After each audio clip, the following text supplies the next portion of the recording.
Bien entendu, nous l'avons dit, il y a une première phase, celle de la recherche de la vérité.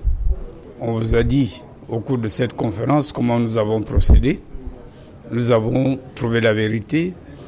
Nous avons essayé de saisir qui de droit pour que la vérité soit suffisamment publiée.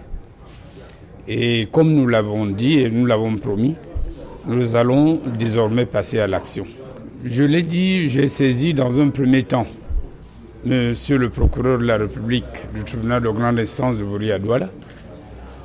Ensuite, évidemment, j'ai saisi le médecin-chef de l'hôpital militaire qui a provoqué l'autopsie.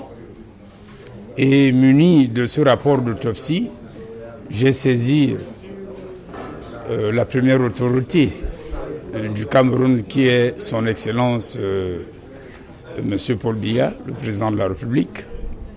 J'ai saisi le ministre des Relations extérieures. J'ai saisi le ministre des Sports et de l'Éducation physique. J'ai saisi le président du comité de normalisation. J'ai saisi le président de la CAF. J'ai saisi le président de la FIFA. Évidemment, tout cela, c'était pour conjuguer des efforts pour pouvoir saisir les autorités compétentes algériennes, que ce soit les autorités politiques ou que ce soit les autorités judiciaires. Bon, alors, je dis face à ce qu'on appelle la lenteur administrative de l'autre côté, ou alors l'inertie que nous rencontrons, je dis, nous sommes obligés, mon confrère français et moi, de passer à l'action. Face au silence des autorités algériennes, c'est déjà de percer ce mur du silence. Nous avons un corps qui est revenu au Cameroun, qui n'avait pas tous les éléments qui permettraient de pouvoir procéder à tous les examens. Le médecin légiste nous l'a indiqué tout à l'heure.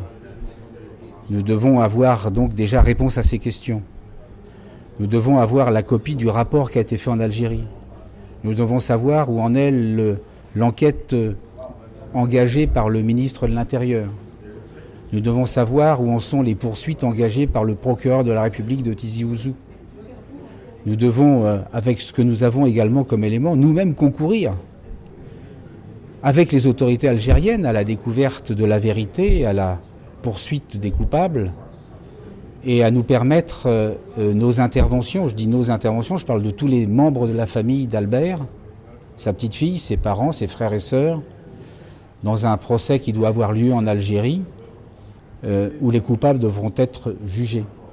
Nous devons également, et nous faisons également en sorte que les autorités sportives, au-delà de la dimension politique du football que représente cette affaire, prennent aussi leurs responsabilités, et nous allons saisir la FIFA du litige que ce joueur a avec son club, parce que son club aujourd'hui fait silence total, a oublié totalement ses responsabilités, et ces responsabilités doivent être jugées aussi. Nous savons qu'un club doit la sécurité absolue à toutes les personnes présentes dans une enceinte sportive, surtout lorsqu'il reçoit. Il doit encore plus la protection et la sécurité à ses propres joueurs. Et quand on voit que celui-ci a été victime d'une agression terrible, certainement à plusieurs, en regagnant les vestiaires, eh bien, si le club ne veut pas concourir, il doit en supporter lui aussi les conséquences, concourir à la vérité, j'entends. Il doit en supporter les conséquences et la FIFA doit prendre ses responsabilités à son égard. Je l'ai dit dans mon rapport, il est mort des suites d'une agression brutale avec polytraumatisme sur le crâne, sur les os de la base du crâne, sur la colonne vertébrale, la colonne cervicale. Avec ce polytraumatisme, on a vu une luxation de l'épaule du côté gauche.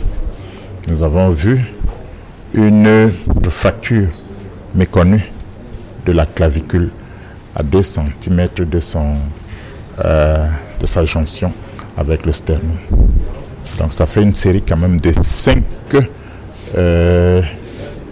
lésions assez patentes et qui sont différentes, qui ne corroborent pas la thèse d'une tuile lancée à partir de gradins. Je crois que nous sommes d'accord là-dessus. Au regard de cette autopsie, est-ce qu'on peut le dire avec force et même vigueur qu'Albert Ebossé a été assassiné? Oui, on peut le dire. Les indications, les conclusions, qu'est-ce que Oui, mais je l'ai dit, c'est-à-dire que ce que je vous ai dit là, n'est-ce pas, c'est qu'il est mort des suites d'une agression brutale, n'est-ce pas? Et je résume les conclusions. Ça veut dire, on a commencé par le cerveau. Le cerveau était congestif. On l'a sorti, on l'a montré, on a pris des photos, il était congestif, ça veut dire qu'il était rougeâtre, édémateux, n'est-ce pas? Et cet édème provient d'un coup direct porté sur la zone antérieure gauche de son cerveau. Sur le crâne, il y avait un petit dénivelé qu'on appelle la médecine en barure. D'accord? Des suites de cette première agression. Peut-être que ce n'était pas l'agression initiale. L'agression initiale a été qu'on l'a immobilisé et il a eu la luxation parce qu'il était solide. La luxation est peut-être le tableau initial. Le tableau peut être second, puisqu'on n'était pas là, on est dans la conjecture. Tableau second, c'est cette absence de jonction entre la clavicule qui fait un espace et qui fait que la clavicule était flottante, n'est-ce pas?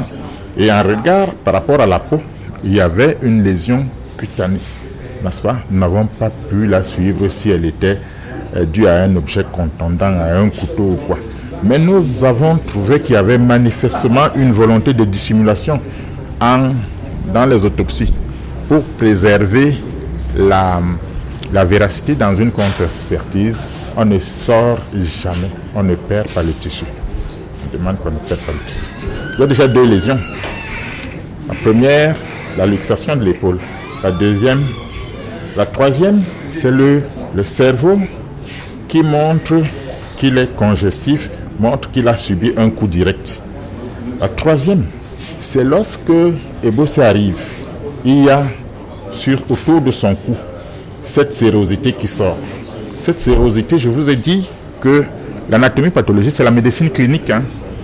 Lorsque vous subissez un traumatisme en route, un accident de la voie publique, si vous subissez un profond choc sur le crâne et qu'on trouve...